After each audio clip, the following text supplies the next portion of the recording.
En el nombre del Padre, y del Hijo, y del Espíritu Santo. Amén. Todos. Dios te salve María, llena eres de gracia, el Señor es contigo. Bendita tú eres entre todas las mujeres, y bendito es el fruto de tu vientre, Jesús. Santa María, Madre de Dios, ruega por nosotros pecadores, ahora y en la hora de nuestra muerte. Amén. Ave María Purísima, sin pecado concebida. Pues llegamos en el tema sacerdotal a este último rasgo que define el sacerdocio ministerial en su expresión diocesana, secular. No sé si en alguna ocasión, a mí por lo menos en muchas, me han preguntado: ¿y usted de qué congregación es? Y he repetido: pues yo soy diocesano. La gente no acaba de entender eso. Y hay que explicarle pues que no soy de ninguna congregación, sino que pertenezco a una diócesis. He nacido, he sido incorporado por el sacramento del orden a una diócesis y me inserto en esa historia de santidad de una diócesis. Quizá esto pues ya la gente más metida entiende y lo entiende, pero es un rasgo fundamental de la vocación del sacerdote diocesano secular, concretamente de los que sois en este momento destinatarios de estas reflexiones. Por eso me parece importante como tema sacerdotal, si recordáis, el primero era la identidad con Cristo, sacerdote, el radicalismo de estas tres actitudes a las que hay que volver continuamente, que están tipificadas en los consejos evangélicos y de los cuales he hablado cada día de uno, pero que están íntimamente relacionados. Hay una perijoresis, una circularidad del uno al otro, del otro al otro, van muy unidos, y este rasgo que me parece importante de la pertenencia a una diócesis. Uno pertenece a una diócesis no solo porque nace allí, sino porque se incorpora voluntariamente a esa historia. Una diócesis es una historia de santidad. Y es muy importante saber que el sacerdote diocesano, por su propia naturaleza, es el colaborador directo del obispo para hacer crecer la Iglesia y prolongarla hasta el final de los tiempos.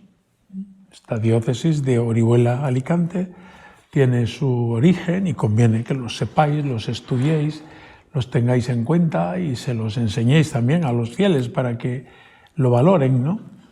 Y tiene pues sus santos propios y sus líneas de fuerza que uno hace propias y que incorpora a su propia historia también y contribuye a que esa historia de santidad pues sea vivida hoy por cada uno de nosotros y por los fieles que se nos confían.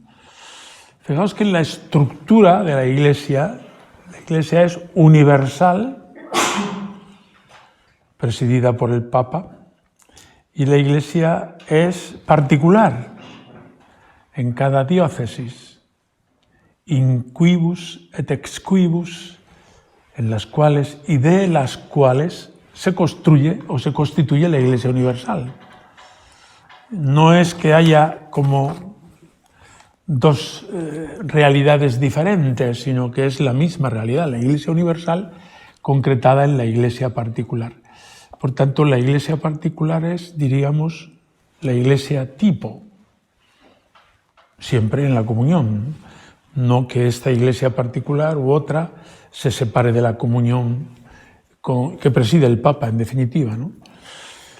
Pero supuesta esa comunión y ejerciéndola a diario, mencionamos el nombre del Papa en la misa, no faltaba más, y teniendo esta comunión con todas las demás iglesias. Pero es muy importante la consideración de la Iglesia particular, porque en ella vive en plenitud la Iglesia de Jesucristo. Luego hay otras realidades, en la vida de la Iglesia, como pueden ser pues carismas a los que uno se adhiere por voluntad propia, por inspiración de Dios, y todo eso enriquece la Iglesia. O sea, no solamente no viene mal, viene muy bien y hay que aplaudir. Pero la estructura fundamental de la Iglesia es la Iglesia diocesana. ¿Por qué? Fijaos por una razón. Porque en la Iglesia diocesana, la Iglesia llega hasta mi casa, hasta mi hogar, hasta mi situación, esté donde esté. Mientras que los carismas, congregaciones, etc., a ellas pertenezco por elección mía, movido por Dios, claro. Y es muy bueno porque fecunda a la Iglesia. Pero la Iglesia me es dada y llega hasta mí en la Iglesia particular, en la diócesis en la que estoy, o a la que me incorporo. Y ponía desde el principio a San Juan de Ávila como referente porque es así. En Formás Pastores, que es la ratio aplicada a España, no se menciona a ningún otro santo más que a San Juan de Ávila. Y se hace aposta. Cuando lo hemos tratado los obispos en la plenaria, santos hay muchos y se puede hacer de ellos pues como escuela sacerdotal, no faltaba más. Pero se ha tenido especial interés en mencionar solo a San Juan de Ávila, para que los sacerdotes diocesanos y los seminaristas españoles pues sepan que es nuestro patrono, ¿no? O sea, que no es un añadido, ¿no? El patrono en un pueblo, en una institución, etcétera, siempre es aquel a quien Dios ha confiado especialmente ese pueblo o esa institución. Bueno, pues en el mundo del clero y de la formación del clero, el modelo, la pauta, el ejemplo es San Juan de Ávila. Está citado, y ahora hablaré de lo que es la incardinación, está citado citando un trozo de la carta apostólica del Papa Benedicto XVI, por la cual proclama a San Juan de Ávila doctor de la Iglesia. Es una carta muy bonita porque hace todo un resumen de la biografía, de la espiritualidad, de las obras que ha escrito y de la misión que tiene San Juan de Ávila hoy, ¿no? El hecho de su doctorado ha sido una actualización de esta función o misión. Y dice lo siguiente en el número 6, la carta apostólica, se titula Caritas Christi urget nos. La caridad de Cristo nos apremia, de fecha pues el 7 de octubre del año 2012, que es cuando fue proclamado doctor de la Iglesia. Luego todos los obispos españoles vinieron a Montilla, su sepulcro, el 23 de noviembre de ese mismo año, 2012, al terminar la plenaria de ahora. Tendremos en noviembre, siempre tenemos la asamblea plenaria. De esta manera, pues rindieron homenaje a San Juan de Ávila, patrono de la Iglesia Universal, cuyo actor en la causa de canonización y de doctorado ha sido la Conferencia Episcopal. No ha sido Córdoba ni Toledo. Córdoba porque es donde murió, Toledo porque es donde nació. Nació en Almodóvar del Campo, provincia de Ciudad Real, diócesis de Toledo. Cuando nació, claro, la diócesis de Ciudad Real es de hace poquito. Bueno, pues en esta carta, Caritas Christi urget nos, después de hablar muchas cosas de San Juan de Ávila, y os invito a leerla cuando os parezca bien. Yo he invitado al rector que vengáis a Montilla y me ha dicho que sí, que vais a ir, pero no sé cuándo. Así vivís en la ilusión. No sé cuándo será ni cómo será, si me tocará o no me tocará a mí, a lo mejor le toca a los que vengan el curso que viene en adelante, ¿no? Bueno, sea lo que fuere, pues cuando vais allí suelen regalar esta carta, que es muy jugosa, es una carta muy bien redactada. Número 6. Si el maestro Ávila es pionero en afirmar la llamada universal a la santidad, él atiende a personas de toda clase y condición, ricos y pobres, curas y frailes, jóvenes, laicos, y de ahí brotan todos los carismas. Este es un punto importante del perfil del sacerdote diocesano. Normalmente de cada carisma en la Iglesia brotan vocaciones de ese carisma. Pero el cura diocesano, esté donde esté, le toca alentar todos los carismas. Y digamos, de la escuela de San Juan de Ávila, pues hay jesuitas que se marchan a la Compañía de Jesús, y dominicos, como Fray Luis de Granada, que es uno de sus principales discípulos y luego biógrafo, o carmelitas, los carmelitas descalzos que están en ese momento en plena reforma, encuentran en San Juan de Ávila un apoyo decisivo para su reforma, o agustinos, como Santo Tomás de Villanueva, como San Juan de Ribera, que no es agustino, pero es valenciano. A ellos dos les influye decisivamente. Pues San Juan de Ribera, siendo obispo de Badajoz, le llama para que venga a predicar a los curas. Y Santo Tomás de Villanueva pues recibe un influjo. Él es de Villanueva de los Infantes.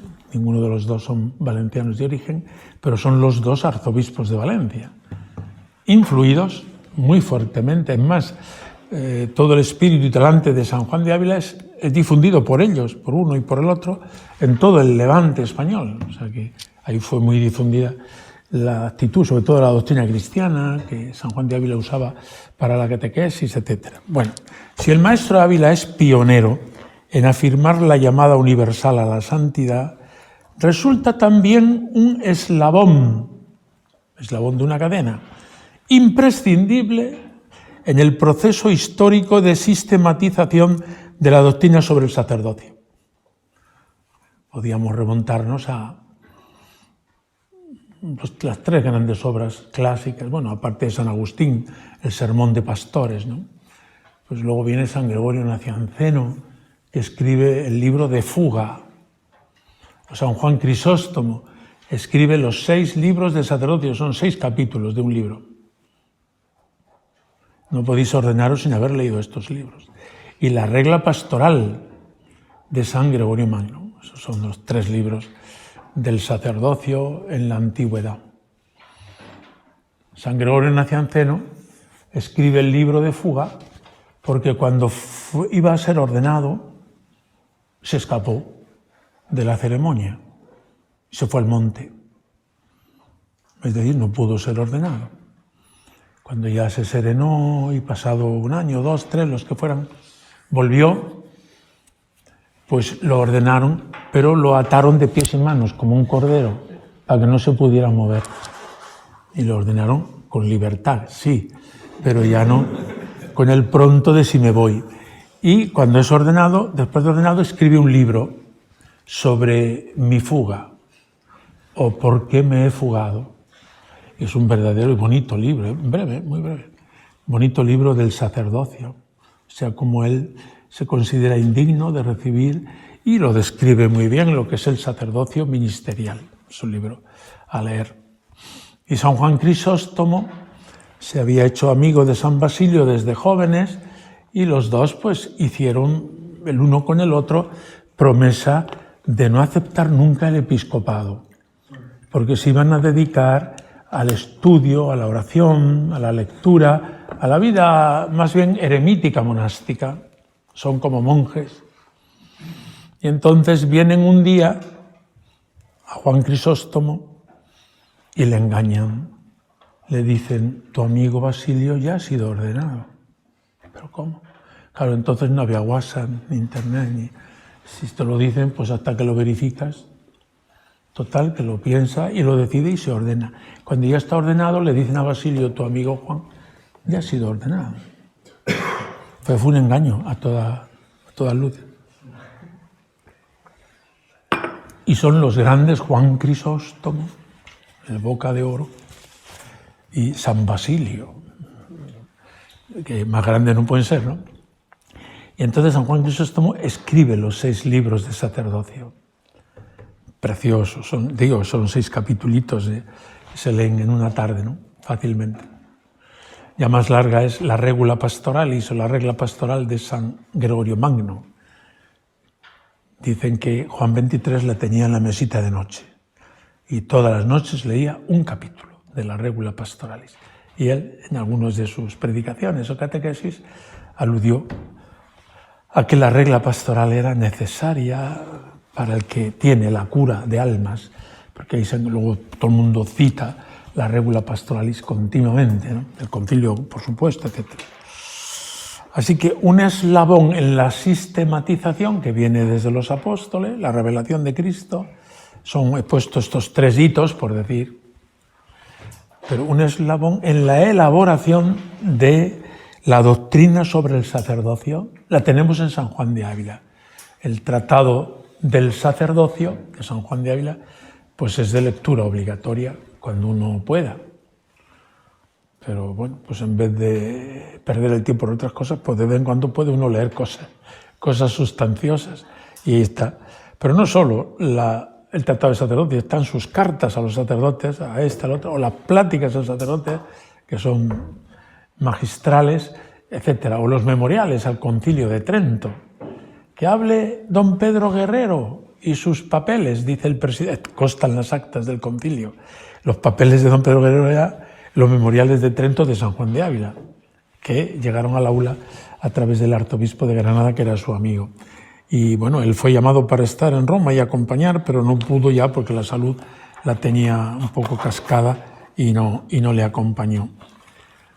Bueno, pues ya digo, no solamente así los trataditos que conocemos, el Tratado del Amor de Dios, es un tratado brevísimo, pero de una mística altísima, ¿no? No es momento ahora aquí que yo haga propaganda de San Juan de Ávila, no la necesitáis porque ya le conocéis más que de sobra.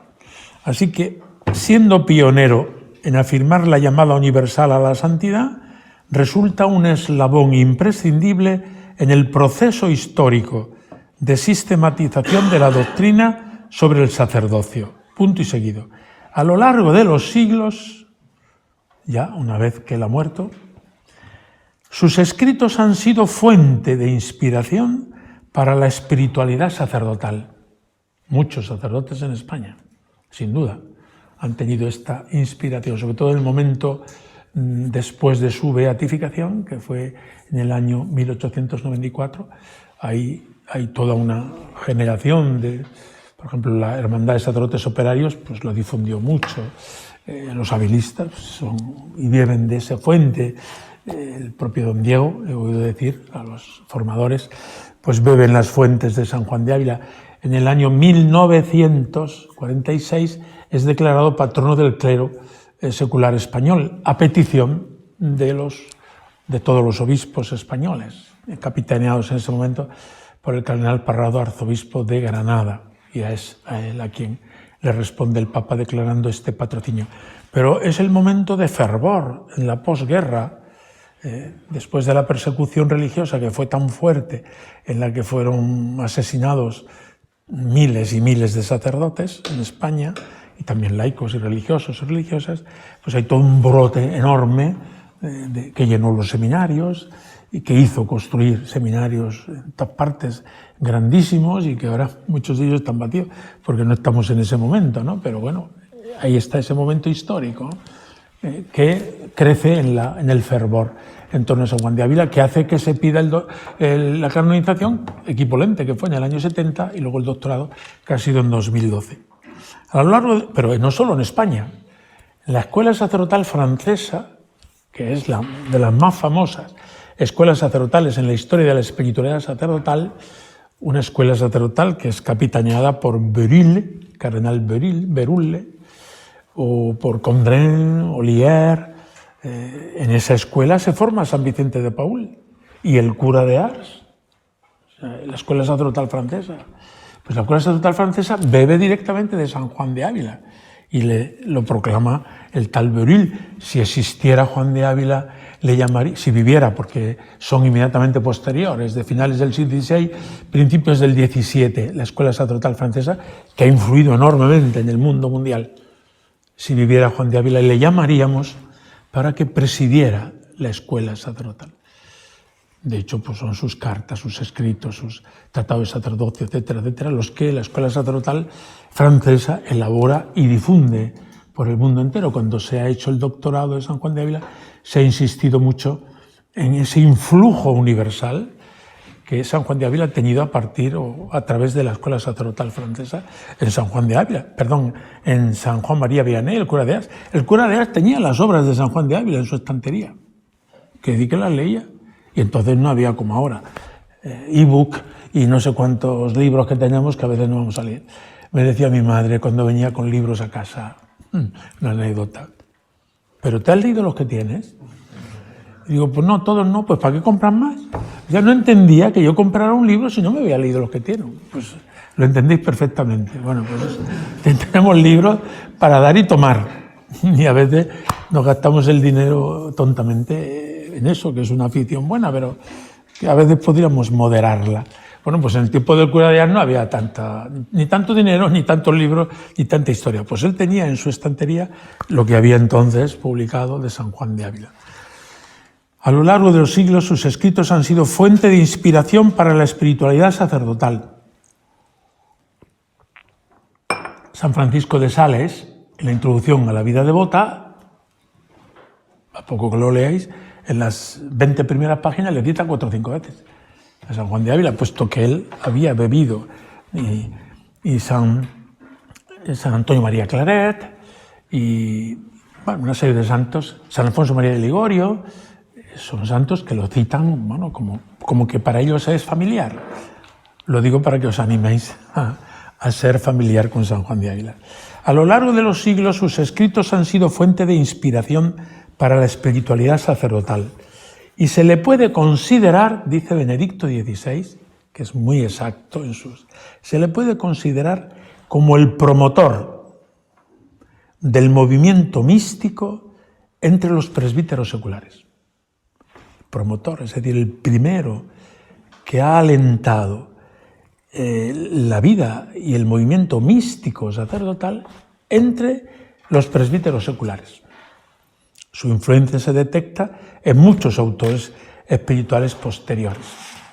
Ya no digo más, bastante dicho, pero me parece muy interesante porque cuando la Iglesia nos lo presenta con estas características, patrono del clero secular, doctor de la Iglesia universal, pues vayamos allá a leerlo. Es verdad que el lenguaje del siglo XVI nos resulta un poco duro de leer, pero bueno, eso son las primeras páginas, luego ya se acostumbra uno.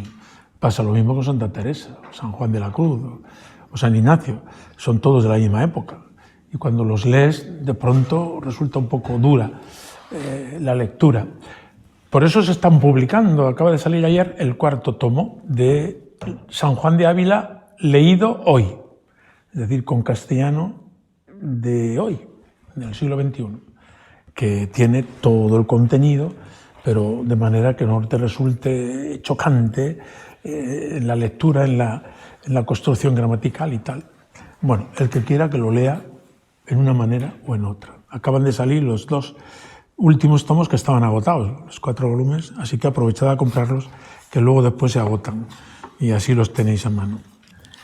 No tengo comisión, o sea que no es que esté aquí haciendo propaganda de las obras completas.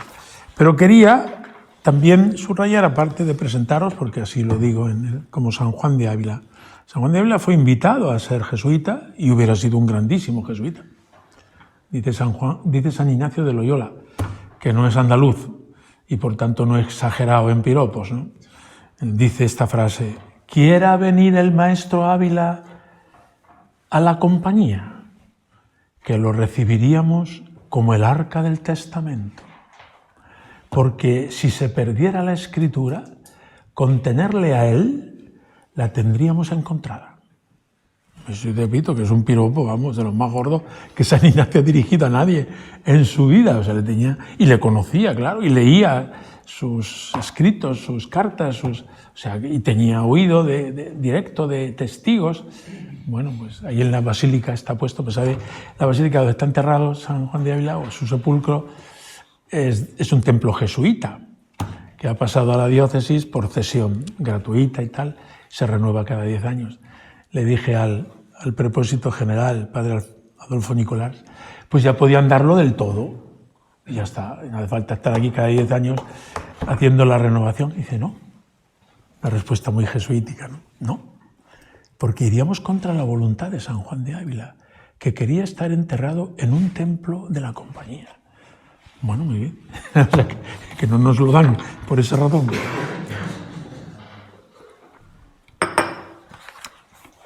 Bien, Dice Pastores Zapopovic en el número 31,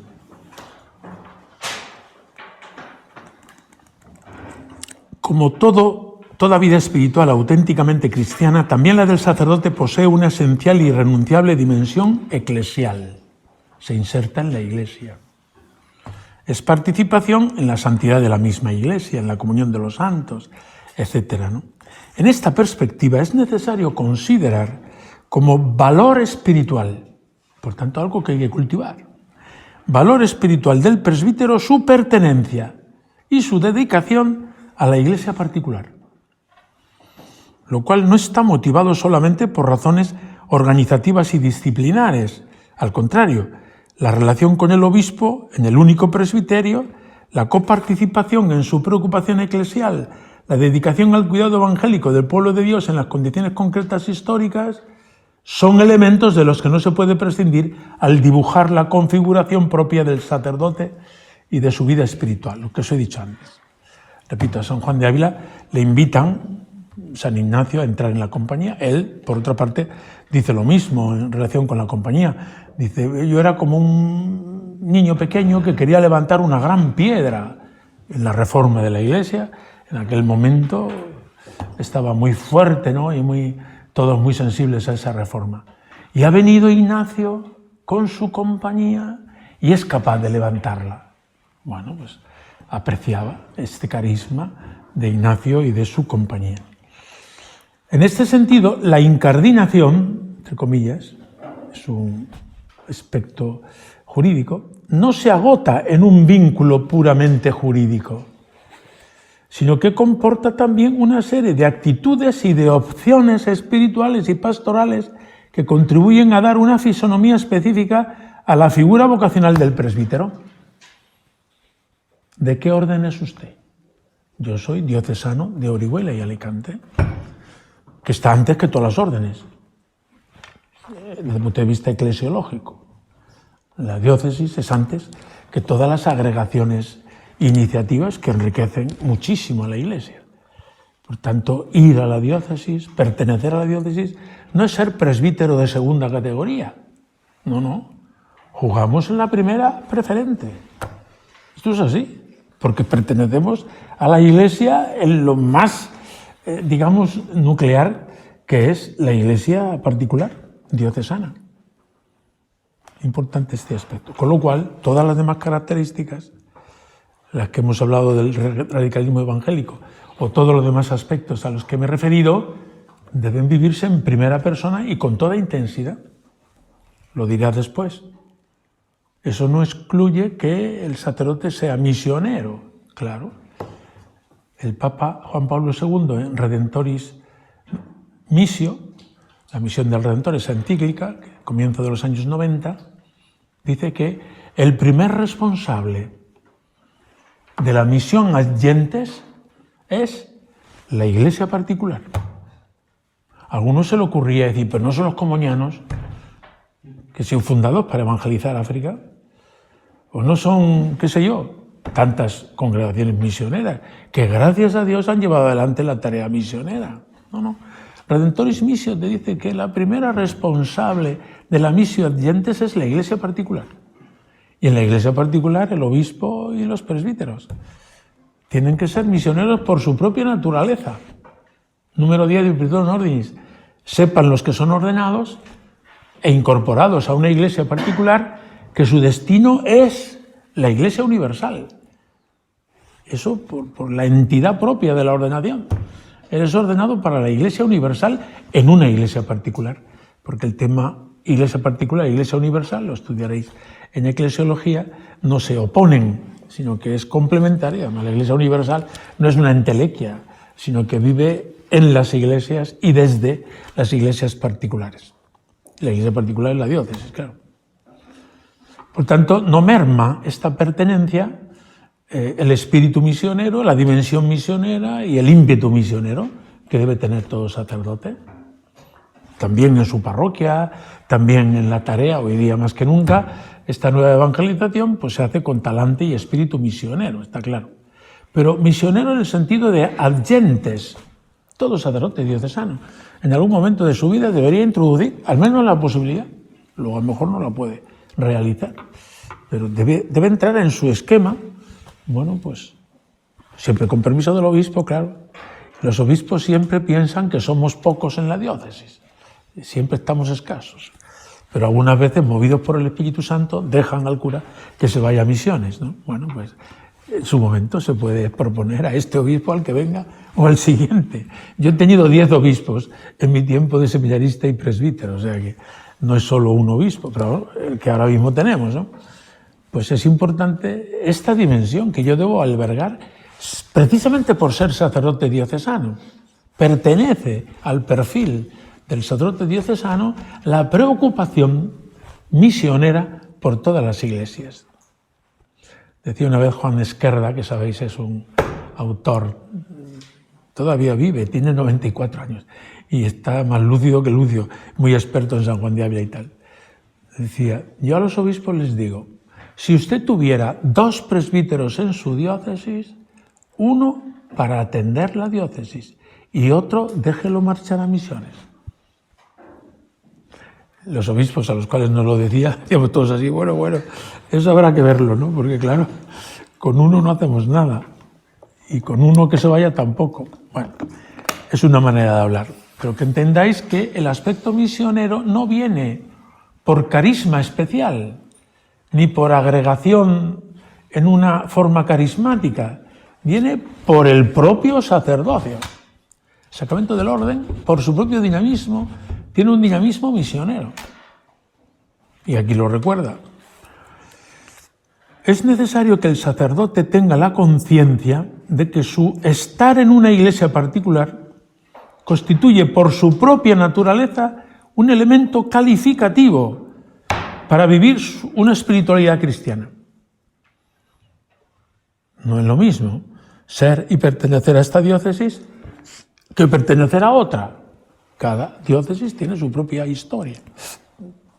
San Juan de Ávila fue diocesano de Córdoba. Primero porque en Sevilla, como sabéis, ya se iba a embarcar para irse a México y el arzobispo le dijo, tu México está aquí. Y bueno, gracias a eso es apóstol de Andalucía y de Extremadura y de todo el mundo desde ahí, ¿no? El arzobispo no le dejó marchar. Pero luego es que le tocó vivir la cárcel 1 año y 2 o 3 meses. Tremendo. Son de esas carambolas de la vida, que al final dices que Dios quería curtirle. Y le curtió de una. O sea, ahí San Juan de Ávila quedó. Dice, en un día aquí, dice en su carta 58, que está escrita desde la cárcel, se aprende más que en todos los libros de Alcalá. Había estudiado en Alcalá. Un día aquí se aprende más que todos los libros de Alcalá. Fijaos que San Juan de Ávila es muy santo cuando sale del seminario ya, o de la facultad, es ordenado en el año 26, 1526. El año que viene es el 5º centenario de su ordenación. Y fue a su pueblo, Almodóvar. ¿Y qué hizo? Vendió todo lo que tenía y se lo dio a los pobres. Y tenía mucho. Era hijo único. Su padre tenía una mina de plata en Almadén. O sea, era como San Francisco de Asís, muy parecido. Que tenía el oro y el moro. Y digo, ahí se queda todo, yo me voy, como hizo Francisco, pues a vivir en la pobreza, ¿no? Allá en San Damiano. Pues San Juan de Ávila lo vendió todo, lo repartió a los pobres. En su primera misa invitó solo a 12 pobres. Ahí se acabó el banquete. Les dio de comer, les lavó los pies, al estilo de Jesucristo, y se fue con su mochilita ligera a Sevilla a esperar un barco para irse con Juan Garcés, que había sido nombrado obispo de Tlaxcala. O sea, que ya tenía al obispo concreto, porque había sido compañero suyo de estudios. Ya, en fin, lo tenía todo planeado. Pero en Sevilla Dios le esperaba. O sea, que ya se había despojado de todo. No sé, a mí le veo como muy santo. Pero le faltaba un toque, un poco de salazón, ¿no? Y Dios permitió, porque luego fue liberado sin cargos y no hubo nada que inculparle. Pero a ver quién le quita la experiencia de la cárcel. Esa no se la quitó nadie. A la cárcel de la Inquisición. durante 1 año y 2 o 3 meses, y cuando sale entregado al Señor y a Cristo crucificado. Y se va a Córdoba porque era amigo también de Cristóbal de Rojas, el obispo de Córdoba. Y ya no quiso estar en Sevilla, que es donde se había producido esta... Bueno, se pasó de diócesis, y allí el obispo le dio un beneficio, Santa Ella, y luego él no se ciñó a vivir solo en Córdoba, fue a Granada, 2 o 3 años estuvo en Granada, predicando un día de San Sebastián, se convirtió San Juan de Dios. Los hermanos de San Juan de Dios consideran a San Juan de Ávila como el padre de nuestro padre, ¿no? El que le convirtió y el que luego le acompañó de 1000 maneras, ¿no? Eran santos, San Juan de Ávila, que convertían a todo el mundo. Predicaban y convertían. Otro día vino el duque de Gandía, Francisco de Borja, a quien Carlos V, primero de España y quinto de Alemania, le mandó que acompañara el cadáver de su esposa Isabel, la emperatriz, que murió en Toledo, en el Palacio de Fuensalida. Ahora es sede de la presidencia del gobierno autonómico. Está al lado de Santo Tomé, estamos ahí juntos. Bueno, pues desde allí salió el ataúd hasta Granada, que es donde está enterrada. Cuando destapó el ataúd, pues estaba podrida, habían pasado ya más de 1 mes, y predicó San Juan de Ávila en ese funeral. Y San Francisco de Borja concluyó: yo no volveré a servir a reyes que acaben así. Y se hizo jesuita, y fue el segundo, después de San Ignacio, general de la compañía. Bueno, pues fue el ministerio de la predicación de San Juan de Ávila, y así podía poner los casos, ¿no? Santa Teresa de Jesús, por ejemplo, le hace a través de doña Luisa de la Cerda, señora de Malagón. Malagón está a mitad de camino entre Toledo y Montilla, y ella, a uno de mucha y suma confianza, le da el libro de la vida. Lléveselo al maestro Ávila, que lo lea y me diga. Tenía un miedo en el cuerpo de que la Inquisición viniera por ella con ese libro, y anduvo así, Teresa de Jesús. Entonces, San Juan de Ávila leyó el libro de la vida, y se lo devolvió con una carta, la carta 158, preciosa carta, de un doctor de la Iglesia a una doctora de la Iglesia, porque le pregunta si las visiones, revelaciones, experiencias místicas y todo eso. San Juan de Ávila la pone un poco a raya, le dice: bueno, bien, pero vamos, vaya usted al grano, que lo que hay que hacer es esto. Esa carta es una carta de discernimiento muy bonita. Cuando se muere San Juan de Ávila, y dice Santa Teresa, eso lo escribe su cronista, ha perdido la Iglesia una gran columna, y estuvo 1 mes seguido llorando, muy propio de mujeres, que no nos oigan, pero muy llorando. La mujer dice, porque dice, ha perdido la Iglesia una gran columna de la Iglesia, que al menos así, aunque a la distancia, lo ha tenido mi alma, dice ella literalmente, ¿no? Es decir, los santos son unos a otros, pero San Juan de Ávila es maestro de santos, pone ahí en su sepultura, porque realmente no solo esto, sino el franciscano, ¿no? San Pedro de Alcántara, consulta con él la reforma alcantarina. En fin, ahí los santos se huelen unos a otros y se ayudan en la promoción de la santidad. Quiero terminar para que tengamos a -4 la misa. Por ello, el presbítero encuentra precisamente su pertenencia y dedicación a la Iglesia particular una fuente de significados, de criterios, de discernimiento y de acción que configuran tanto su misión pastoral como su vida espiritual. Bueno, pues con esto tenéis bastante, un poco de San Juan de Ávila, un poco de la pertenencia a una diócesis concreta. Somos presbíteros diocesanos, seculares, y a mucha honra. Ya está. Y de esta diócesis, pues ya está. Lo que hay que hacer, y el obispo es con lo que cuenta, con vosotros, con el presbiterio, y adelante también, colaboran, como no, religiosos, y enriquecen la vida de la diócesis. Pero cada religioso o cada congregación busca el fin de su propia congregación, que es la santidad de sus miembros, según una misión, un carisma, etcétera, ¿no? Pero la Iglesia diocesana, esta la fundó Jesucristo, y esta no acaba nunca. Es así. Así que pertenecer a una diócesis, a una iglesia particular concreta, también es una garantía de vivir en el seno de la iglesia y de ser en este seno de la iglesia un colaborador fiel y leal del obispo, del que tengáis ahora y por los siglos de los siglos. Gloria al Padre, y al Hijo, y al Espíritu Santo.